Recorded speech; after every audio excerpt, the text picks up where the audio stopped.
Angkatan 7 dari Kabupaten Banjarnegara, Jawa Tengah. Pada kesempatan kali ini, saya akan melakukan wawancara dengan beliau Bapak Nurholis, Kepala Sekolah SD Negeri 3 Salamerta. Selamat siang Pak Nurholis. Selamat siang Wenda. Gimana kabarnya ini Pak? Alhamdulillah sehat. Bahasanya lancar Pak? Lancar banget. Nah, ini. Mohon izin Pak, saya ada tugas ini untuk demonstrasi kontekstual modul 3.1 tentang pengambilan keputusan berbasis nilai-nilai kebajikan sebagai seorang pemimpin. Pastinya sebagai seorang kepala sekolah selama ini Bapak sering menemukan kasus-kasus atau permasalahan baik dengan murid ataupun dengan guru maupun dengan pihak-pihak lain. Nah, yang ingin saya tanyakan, selama ini bagaimana Bapak mengidentifikasi kasus-kasus yang merupakan dilema etika atau bujukan moral? Terima kasih Bu Endah atas waktunya. Ini satu kesempatan yang langka bagi saya untuk wawancara. Yang pertama tadi pertanyaan adalah bagaimana saya bisa mengidentifikasi yang mana dilema etika, yang mana bujukan moral. Selama ini yang saya lakukan adalah menilai ya sebuah kasus itu masuk dilema etika ataupun masuk ke bujukan moral itu dari seberapa jauh sih kasus itu yang pertama melanggar aturan gitu ya. Jika kasus itu memang sudah nyata-nyata melanggar aturan, maka itu sudah bukan lagi dilema etika, tapi sudah masuk ke bujukan moral. Nah, ketika kasus itu secara regulasi tidak ada yang melanggar, kemudian dan beberapa kewajiban yang lain, maka itu masuknya ke dilema etika. Nah, ternyata untuk dilema etika itu lebih menantang dibandingkan bujukan moral bagi saya. Gitu ya Pak. Jadi Bapak mencari tahu dulu nih, apakah itu melanggar aturan atau tidak. Jadi nanti pada akhirnya itu sebuah kasus ini benar dan salahnya begitu ya Pak. Oke, terima kasih. Selanjutnya Bapak untuk pertanyaan yang kedua, bagaimana selama ini Bapak menjalankan pengambilan keputusan di sekolah Bapak, terutama untuk kasus-kasus di mana ada dua kepentingan yang sama-sama benar atau sama-sama mengandung nilai kebajikan? Iya, kalau saya dalam mengambil itu saya lebih cenderung bagaimana pola pikir saya ya. Saya itu terkadang lebih dominan bagaimana mengambil keputusan yang saya lakukan itu endingnya itu untuk kebaikan bersama, gitu ya. Jadi walaupun walaupun kadang-kadang ada sisi-sisi yang memang sedikit butuh pengorbanan tertentu gitu ya, tapi saya lebih suka bagaimana berpikir dengan positif berbasis hasil akhir gitu ya. Itu saya lebih suka karena kalau itu kita lebih mudah ya dalam menyelesaikan masalah, dan walaupun harus ada beberapa hal yang harus kita sesuaikan, terutama adalah pihak-pihak yang memang kadang-kadang bertentangan dengan pola pikir yang saya gunakan itu. Wah, luar biasa sekali, Bapak sebagai seorang pemimpin sudah sangat bijaksana dalam pengambilan keputusan, di mana keputusan akhir itu untuk kepentingan bersama, untuk kebaikan bersama begitu ya Pak. Meskipun di dalam pengambilan keputusan itu terkadang ada pihak-pihak yang agak sedikit bertentangan. Iya, memang itu pasti ada, karena memang tidak semuanya itu mempunyai paradigma seperti yang saya anut gitu ya, atau yang lebih dominan yang saya anut.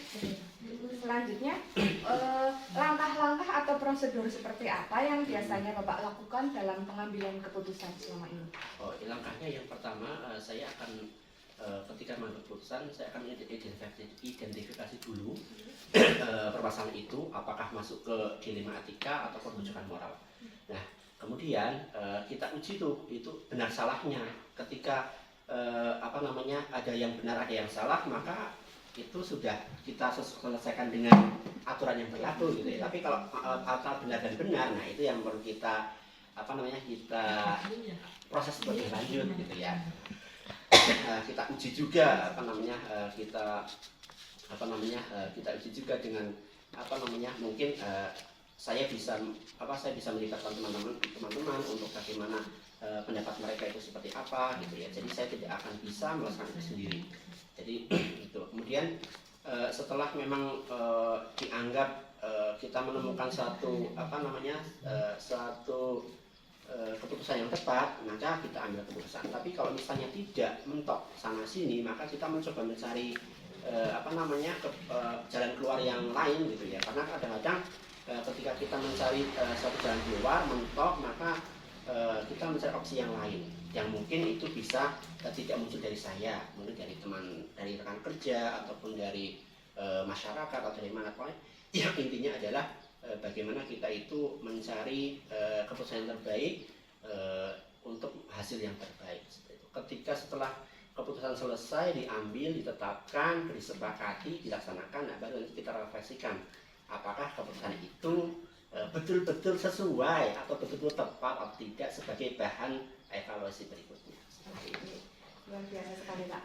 Bapak tidak akan memaksakan pendapatnya meskipun menurut Bapak itu benar, tapi Bapak akan mendengarkan dari berbagai pihak demi menghasilkan keputusan yang terbaik, begitu ya Pak? Luar biasa sekali.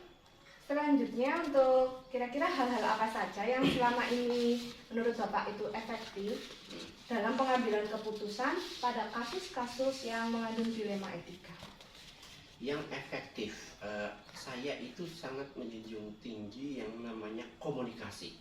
Jadi komunikasi itu komunikasi efektif ya, bukan komunikasi yang efektif. Ternyata komunikasi yang efektif itu sangat berperan penting pada pengambilan keputusan. Karena dengan komunikasi yang efektif itu kita bisa menyampaikan gagasan, bisa menyampaikan fakta, bisa menyampaikan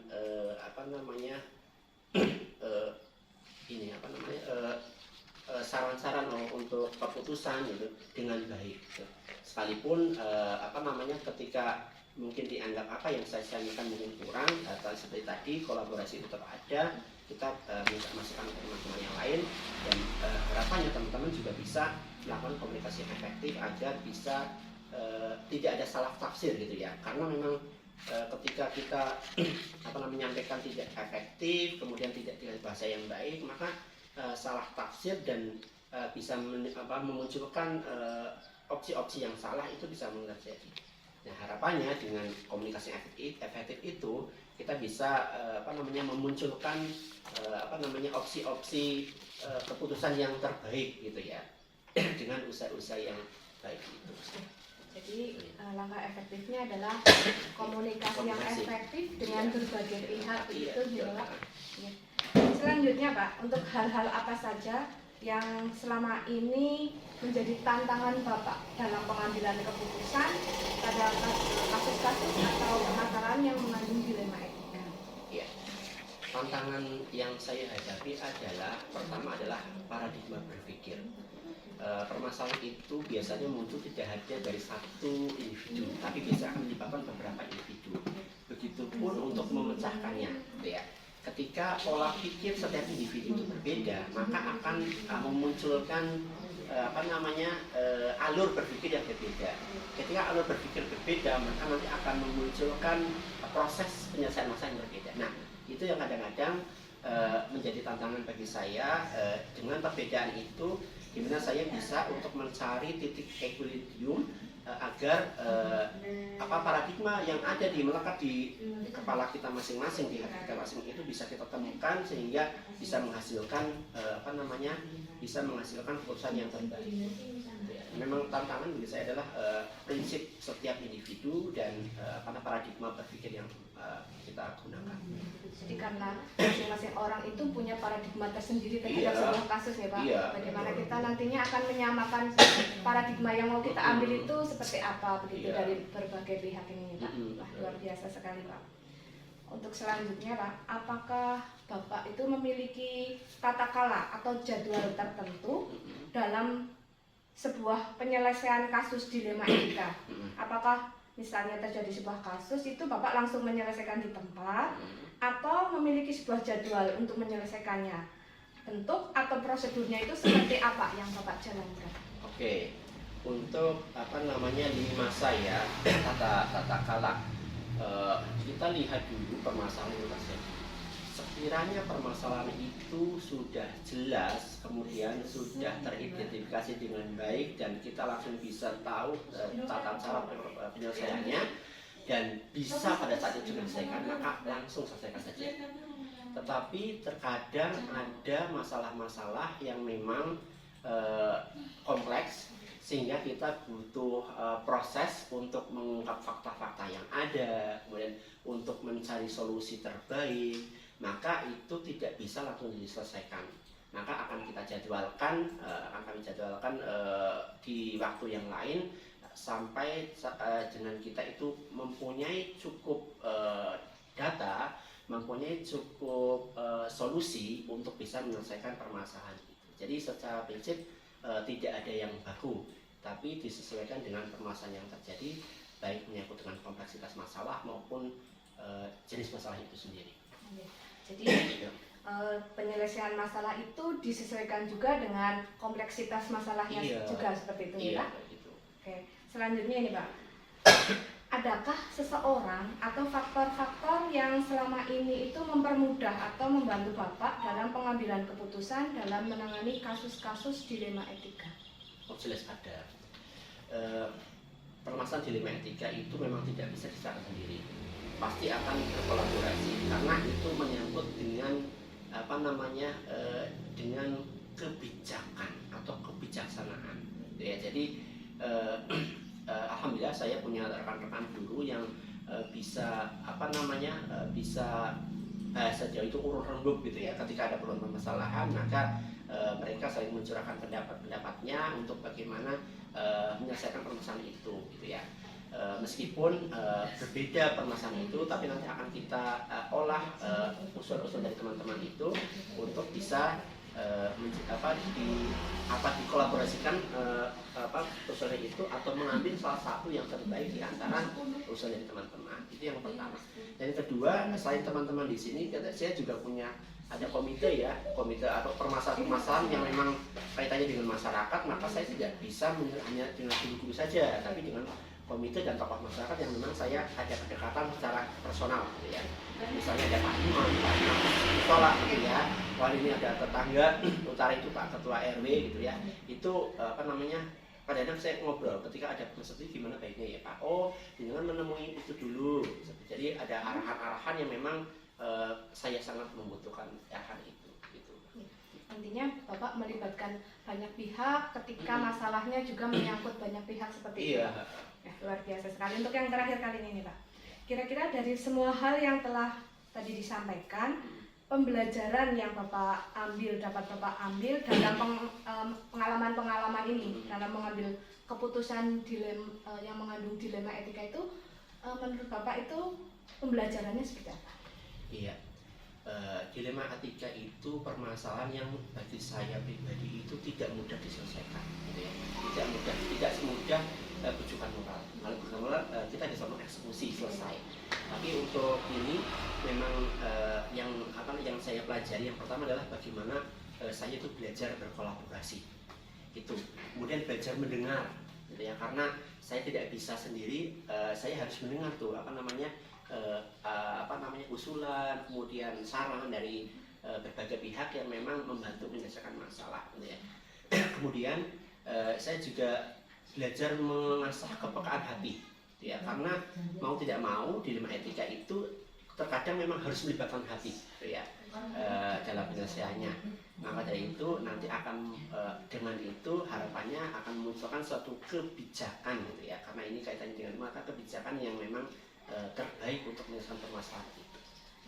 Luar biasa sekali. Intinya Bapak dalam penyelesaian ini berkolaborasi dengan berbagai pihak, kemudian juga tidak hanya mengandalkan keputusan sepihak, tapi juga harus menimbang banyak rasa. Artinya misalnya ini baik untuk kedepannya atau tidak, seperti itu.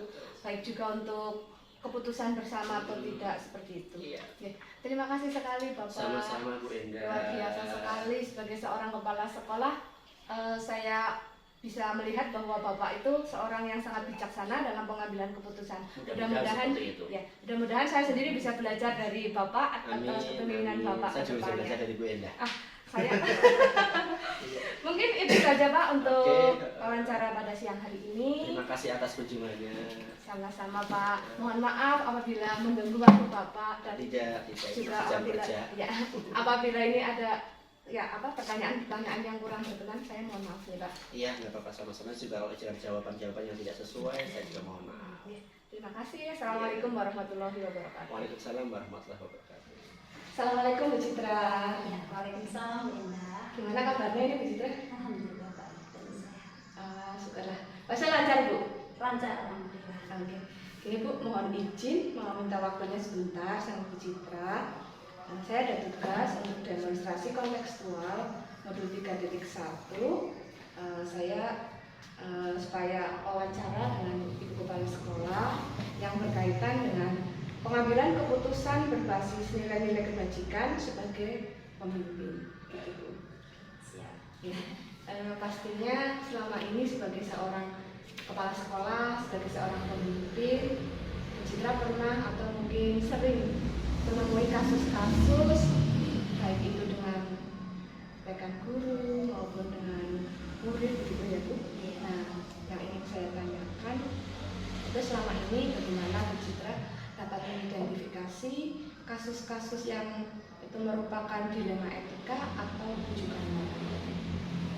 Baik Linda, selama ini saya mengidentifikasi kasus-kasus yang merupakan dilema etika, yaitu apabila kasus tersebut terdapat nilai-nilai kebajikan universal yang sama-sama benar tapi saling bertentangan. Itu yang bagi saya susah internet. Sedangkan kalau kasus yang berupa bujukan moral, apabila pada kasus tersebut terdapat nilai benar melawan salah, itu. Jadi kalau menurut saya paling itu ya, kalau yang mengidentifikasi yang berkaitan dengan dilema etika, ya itu karena sama-sama benar tapi bertentangan. Jadi selama ini Bu Citra mengidentifikasi kalau memang itu mengandung ada dua kebajikan tapi sama-sama benar dan benar, ya, itu merupakan dilema etika. Itu nih Bu. Tapi kalau satu benar dan satu salah itu sudah pasti masuk ke bujukan moral. Itu ya baik sekali. Selanjutnya Bu Citra, bagaimana selama ini Bu Citra menjalankan pengambilan keputusan di sekolah, terutama untuk kasus-kasus di mana ada dua kepentingan yang sama-sama benar atau sama-sama mengandung nilai-nilai kebajikan. Dalam menjalankan pengambilan keputusan di sekolah, terutama untuk kasus-kasus di mana ada dua kepentingan yang sama-sama benar atau sama-sama mengandung nilai kebajikan, saya melakukan identifikasi terlebih dahulu. Kemudian apabila merupakan kasus jangka pendek atau lawan jangka panjang, jadi saya kan mengidentifikasi sebagai jangka panjang atau pendek, kemudian individu atau kelompok gitu, rasa keadilan atau lawan rasa kasihan, atau kebenaran lawan kesetiaan. Kemudian menggunakan skala prioritas dan mana yang lebih penting untuk diselesaikan lebih dahulu dengan menggunakan pendekatan mediasi atau musyawarah. Jadi sebelum mengambil keputusan intinya Bu Citra mengidentifikasi terlebih dahulu seperti itu. Luar biasa sekali. Selanjutnya kira-kira langkah-langkah atau prosedur seperti apa yang biasanya Bu Citra lakukan selama ini? Untuk prosedur yang selama ini saya lakukan dalam pengambilan pengujian keputusan, saya melakukan sebenarnya langkah minimal sebagai CGP sudah tahu, dan kebetulan ini juga ada kaitannya dengan materi yang dapatkan. Yang pertama, saya mengenali nilai-nilai yang saling bertentangan. Kemudian yang kedua, saya menentukan siapa yang terlibat dalam kasus tersebut. Kemudian yang ketiga, saya mengumpulkan fakta-fakta yang relevan dengan situasi yang terjadi. Yang keempat, saya pengujian benar atau salah dengan melakukan uji legal, uji regulasi, uji institusi, uji publikasi, dan uji panutan. Yang kelima, saya mengadakan pengujian paradigma benar lawan benar. Kemudian pada jangka pendek, jangka panjang, individu lawan kelompok, rasa keadilan, lawan rasa kasihan, benar lawan kasihan. Kemudian yang keenam, saya juga melakukan